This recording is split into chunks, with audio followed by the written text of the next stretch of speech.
इस लेक्चर में हमने पढ़ लिया था कि आधार क्या होती है और वीमा क्या होती है, और उसके क्वेश्चन भी हमने सॉल्व आउट कर लिए थे। अब हमारे इस यूनिट की बस एक लास्ट थ्योरम बची है और एक ही थ्योरम है जो हमारी बची है। क्या है? प्रत्येक परिमित वीमा वाले सदिश समष्टि का एक आधार होता है कि एक समष्टि है जिसकी वीमा है, और वीमा भी कैसी है? परिमित है। और परिमित क्या होता है आपको पता ही है। हमें प्रूफ करना है कि उस सदिश समष्टि का एक आधार होगा, यानी उस सदिश समष्टि का एक उप समुच्चय होगा जो कि एक घात स्वतंत्र होगा, और वो इस सदिश समष्टि वी को क्या करता है? जनित करता है। तभी आधार आप प्रूफ कर पाओगे। क्लियर ये चीज? तो प्रत्येक परिमित वीमा वाले सदिश समष्टि का एक आधार होता है, ये हमें प्रूफ करना है। तो देखिए, माना V एक परिमित वीमा वाला सदिश समष्टि है। हमने मान लिया कि V क्या एक सदिश समष्टि है जिसकी वीमा है वो भी कैसी है? परिमित है, और इसका एक उप समुच्चय डिफाइन कर रही हूँ। तथा माना S जिसमें m एलिमेंट है, एक परिमित V का उप समुच्चय इस प्रकार है कि L of S is equal to V तथा 0 does not belongs to S। देखिए, मैंने यहाँ पर V को माना है। V क्या है? एक परिमित वीमा वाला सदिश समष्टि है, और S क्या है? एक इस V का एक उप समुच्चय जो कि कैसा है? परिमित है। और इस तरीके से है कि ये जो S है वो क्या कर रहा है? V को जनित करता है, और साथ ही 0 डज नॉट बिलोंग्स टू, यानी शून्य सदिश इस S में बिलोंग नहीं कर रहा है। यदि S एक, अब हमने यहाँ पर ये तो मान लिया जो S है वो क्या कर रहा है? V को जनित करता है। ये चीजें होगी। अब हमें प्रूफ करना है कि S क्या है? एक घात स्वतंत्र होता है। अगर ये हम प्रूफ कर दे तो हमारा थ्योरम क्या हो जाएगी? प्रूफ हो जाएगी। यदि S एक घात स्वतंत्र है तो S स्वयं क्या है? V का आधार है। अगर S एक घात स्वतंत्र है तब तो S क्या होगा? V का आधार होगा, क्योंकि S V को जनित कर रहा है। और अगर S एक घात स्वतंत्र है तो आधार की डेफिनेशन सेटिस्फाई हो रही है, यानी S क्या हो गया? V का आधार हो गया। लेकिन अब कंडीशन ये आती है, अगर ये S क्या है? एक घात परतंत्र हो तो क्या केस बनेगा? देखिए, तथा यदि S एक घात परतंत्र है तो एक सदिश Vi बिलोंग्स टू का S का अस्तित्व इस प्रकार होगा कि इसको पूर्वगामी सदिशों के एक घात संचय में व्यक्त किया जा सकता है। और ये हमने थ्योरम कल पढ़ी थी कि अगर सेट एक घात परतंत्र है तो उसके किसी एक अवयव को उसके पूर्वगामी सदिशों के एक घात संचय के रूप में लिख सकते हैं। तो अगर ये मेरा S है वो एक घात परतंत्र है तो इसके एक एलिमेंट, जो कि मैंने एलिमेंट क्या ले लिया है? Vi ले लिया है। ये Vi का अस्तित्व किस तरीके का होगा कि इसे इसके पूर्वगामी सदिशों के एक घात संचय के रूप में लिख सकते हैं। क्लियर है? ये S में डिफाइन था। अब अगर मैं इस सदिश Vi को S से निकाल देती हूँ, अब S में से अगर मैं Vi को निकाल रही हूँ तो मैं एक दूसरा सेट डिफाइन कर रही हूँ S डैश, जो क्या होगा? S minus Vi। ये S डैश कब मिला है? जब आपने S में से किसको निकाल दिया है? सदिश Vi को निकाल दिया है, तब आपको एक नया सेट बनता है S डैश। आगे बस इसका मतलब है कि S में से Vi को निकाल दिया। S में कितने एलिमेंट थे? M एलिमेंट थे, और उसमें से एक एलिमेंट आपने निकाल दिया है, तो S डैश में कितने एलिमेंट बचेंगे? M minus 1। तो ये यदि सदिश Vi को S से निकाल दे तब S dash is equal to S minus Vi, जिसमें कितने सदिश है? M माइनस 1 सदिश है। अगर, और देखिए, अगर S V को जनित कर रहा है और इसमें से मैंने एक एलिमेंट निकाल दिया तो उससे कोई फर्क नहीं पड़ेगा। S डैश भी क्या करेगा? V को जनित करेगा, अर्थात L of S dash is equal to V। Clear है? और यदि small v belongs to capital V तो L of S is equal to V, क्योंकि S भी क्या कर रहा है? V को जनित कर रहा है। अब चूंकि S V को जनित कर रहा है और ये सदिश V का एलिमेंट है स्मॉल v, तो इसे एक घात संचय के रूप में लिख सकती हूँ V के बाकी अवयवों के, तो लिख दिया। V is equal to α1 V1 plus α2 V2 up to alpha Vm।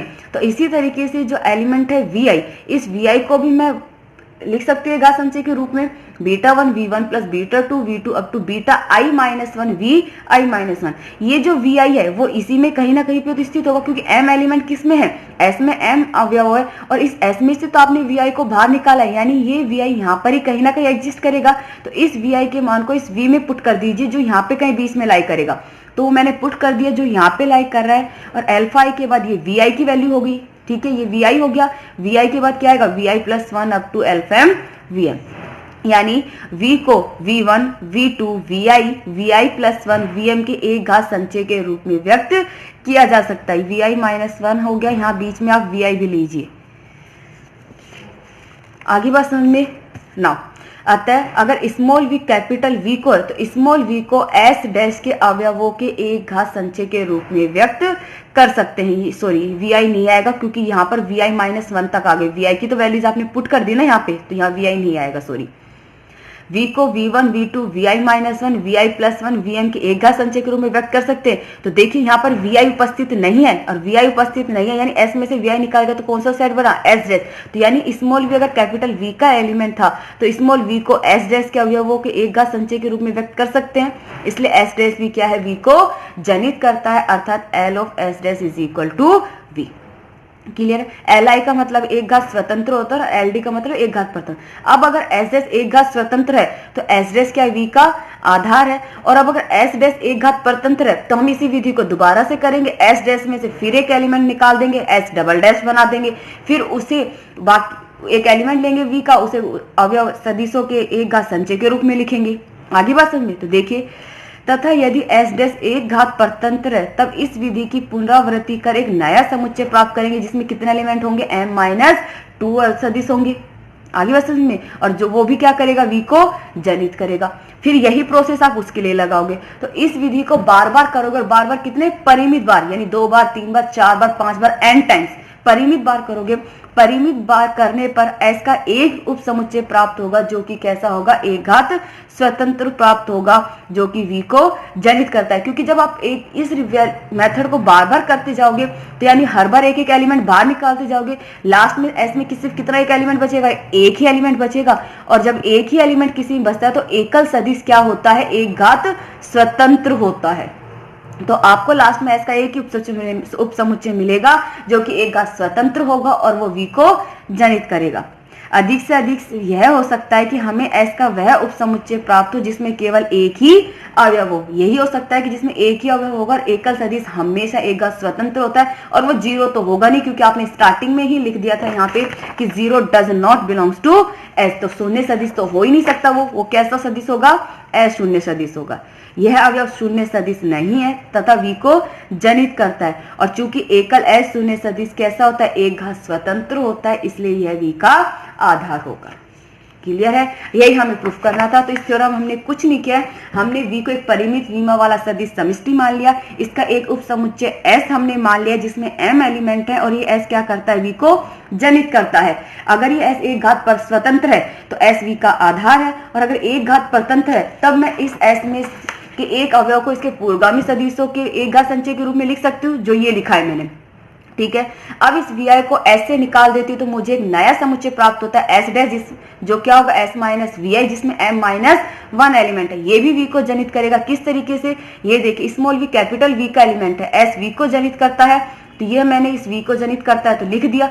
यहाँ से vi की वैल्यू यहाँ पर पुट कर दी तो इसमें कितने एलिमेंट है, vi-1 है, vi+1 है, vi नहीं है। और vi नहीं है यानी वो कौन सा सेट है, s डैश है। यानी स्मॉल v को भी इनके एक घात संचय के रूप में लिख सकती हूँ, यानी v को s डैश के अवयवों के एक घात संचय के रूप में लिख सकती हूँ। इसलिए s डैश भी क्या करता है, v को जनित करता है। वापस से s डैश अगर एक घात स्वतंत्र है तो s डैश v का आधार होगा, एक घात परतंत्र है तो मैं इस विधि को फिर करूंगी, फिर एक नया सेट मिलेगा जिसमें m-2 सदिश होंगे। इस विधि को मैं परिमित बार करती हूँ तो मुझे s का एक ऐसा उपसमुच्चय प्राप्त होगा जो एक घात स्वतंत्र होगा और v को जनित करेगा। क्योंकि अधिक यही पॉसिबल होगा कि लास्ट में हमें सिर्फ ऐसा समुच्चय मिले जिसमें केवल क्या हो, एक ही सदिश हो, और वो भी कैसा होगा, अशून्य होगा, क्योंकि जीरो शून्य सदिश इसमें बिलोंग नहीं करता। और एकल अशून्य सदिश हमेशा क्या होता है, एक घात स्वतंत्र होता है, इसलिए ये v का आधार होगा। क्लियर है। फर्स्ट पेपर कंप्लीट हो गया है। सेकंड पेपर स्टार्ट करूंगी, सम्मिश्र विश्लेषण, कॉम्प्लेक्स एनालिसिस। अगर इस पेपर की 5 यूनिट में कोई भी डाउट है तो मुझे बता देना, मैं आप लोगों को समझा दूंगी। और अगर कोई डाउट नहीं है तो सेकंड पेपर स्टार्ट करेंगे।